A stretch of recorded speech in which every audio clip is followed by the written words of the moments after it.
What a statement from France, 41-17. They are a beast of a team, putting Australia away very nicely, even though Australia, I think, showed plenty in attack and they should take some positives from this game as well. But sheer class from France. It's a shame it's not a World Cup game because it was so good.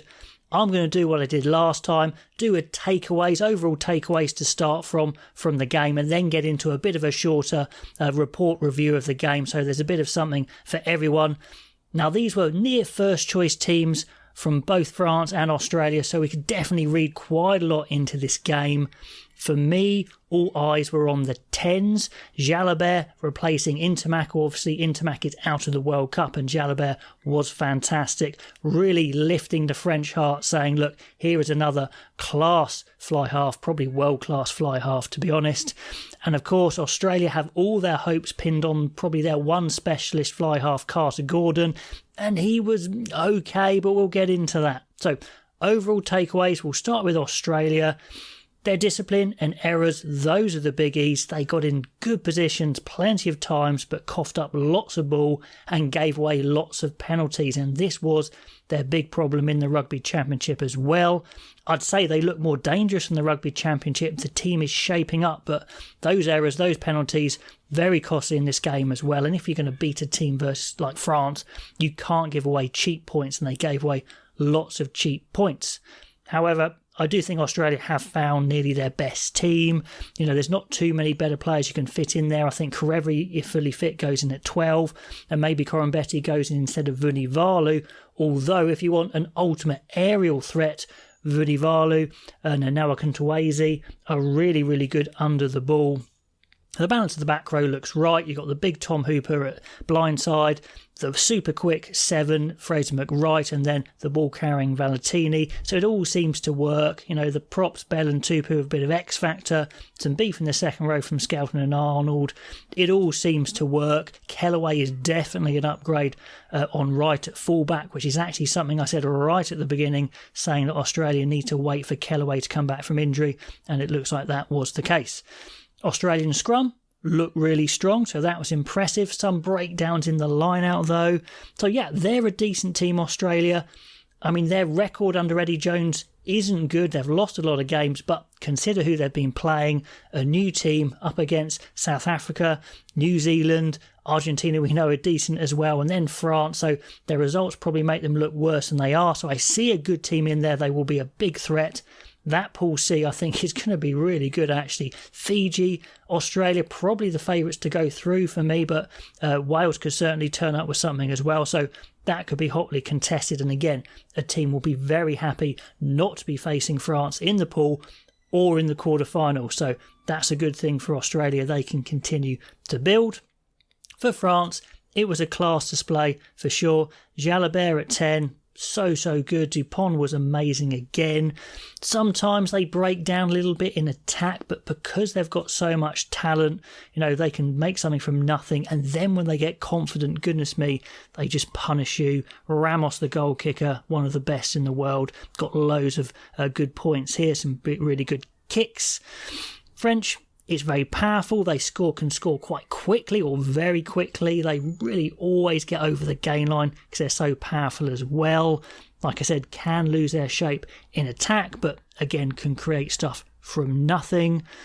One interesting point for France is, you know, their stats sometimes don't look that great. It came up in the game, and that's because they score so quickly. So another reason why I don't like looking at stats to say who was good in the game, because they'll get in the opposition half and then do something, kick some points or score a try with very few phases of play, which makes them look worse in the stats. So just something to bear in mind there. But anyway, another game, gutted it wasn't a World Cup match. Australia will not want to face a side like France, and they won't face a side like France until the semi-finals if they make it. So on to fly half watch. Carter Gordon for Australia, not that great. We knew his kicking was a bit shaky.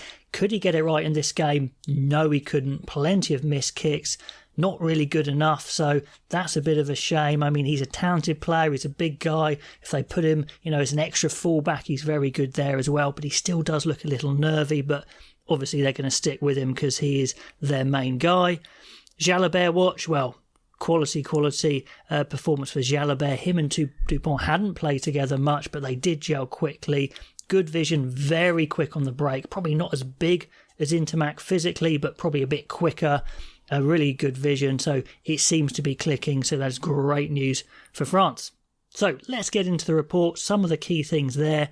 Straight out of the blocks, the Australian attacking shape looked really good. The big boppers like Skelton over the gain line, and we saw the danger from their wingers. Now Akwantawase is probably a slightly better runner than Vunivalu, but Vunivalu is probably slightly better in the air. That rugby league background means he can take the ball 2 hands above his head. France, similar signs, but they only take a couple of carries to cause that disarray.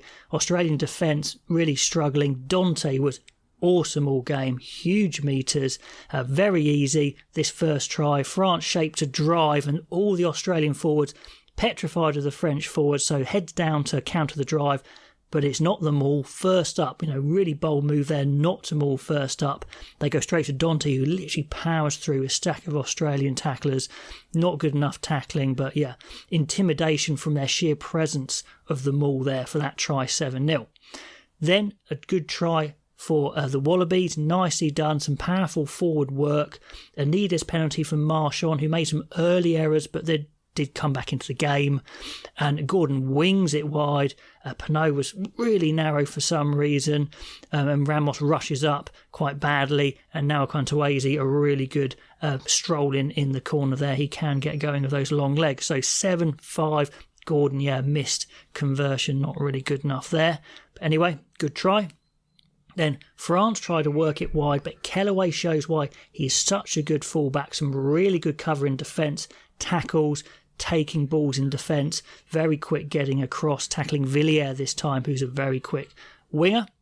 And the crowd's pumped up. And just a note here, we saw Marchand muck up a line out because he couldn't hear the call. And that is something that could be an issue when France play. Obviously, having the crowd behind you is great, but that's just an interesting point there. Dupont, again, can alternate between the footy box kicks off, and after an early charge down, he actually swaps feet to box kick, which is really interesting. Australia really trying to force the offloads a little bit, but it is hurting them early on, so that can be the issue, of course, with offloading. And just a note as well, it's nice to see both sides heads up rugby, looking to catch the opposition defences unawares, and again, mentally comparing them against England, something they need to pay attention to there. Anyway, Ramos, note here, one of the best goal kickers in the world, just dead-eye with a great penalty, 10-5. Tupu, good to see him playing and fit, although he did give away some cheap penalties and some errors as well, but good to have him on the pitch, and he needs to start for sure, especially Al Alatoa is obviously out of the World Cup. But more cheap penalties from Australia stretches the league from another penalty for France.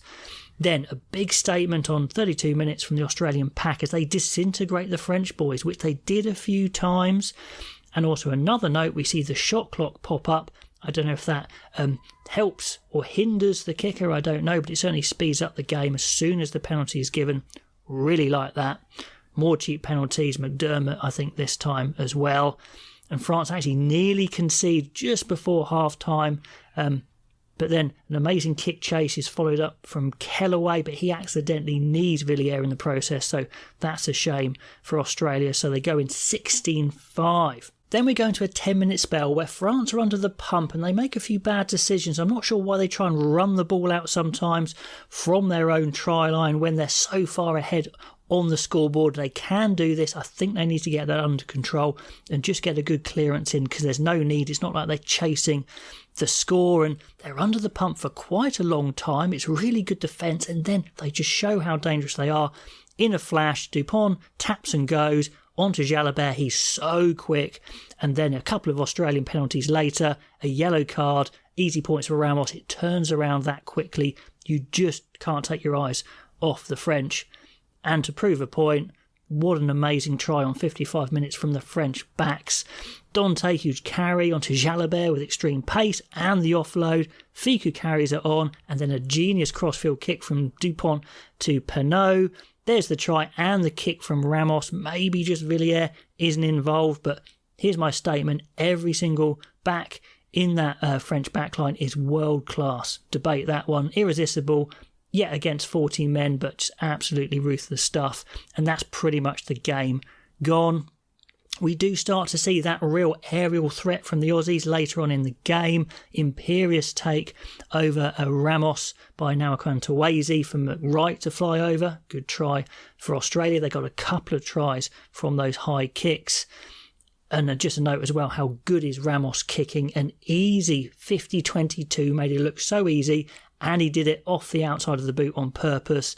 And it actually sets up a try as well when Villiers calls a crossfield kick. Jalabert puts it right on the money, so Villiers doesn't have to break his pace. So good to see. Brilliant try, 31-12. So the attacking kicks from both sides were brilliant to see. Just a great game, I thought, to watch. And in the last 15 minutes, the French are so high on confidence. They know they've won the game. Audacious, dangerous is why they're such contenders for the World Cup. Australia keep on going, but they can't really get anywhere. And then on 72 minutes, Coolio, who's on in replacement for Dupont, shows that actually he's no slouch either. Nearly puts Pinot in, and then Pinot actually does get in with a brilliant chip and regather. Easy pace, class winger. Actually, a picture of him up there celebrating. And then a final score for Australia, which is impressive. Vunivalu this time. It's a high ball, and he literally just eases Jaminet out of the way like a child, gathers it above his head. Brilliant stuff. What a weapon those wingers are under the high ball. So that's 38-17. There's a final penalty for Jaminet. 41-17. The game ends. The Aussies, they were just outclassed, but like I say, they are not a bad team. There's a good team in there waiting to come out because I can see the talent.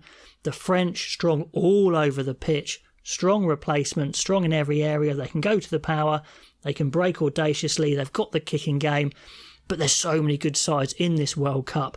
It's going to be a fantastic World Cup. It's just a shame, isn't it, that they are all stacked in that top half of the draw and they are going to start knocking each other out in the quarterfinals. But anyway, great statement for France. They will be delighted. Pop all those comments below, and I'll catch you next time.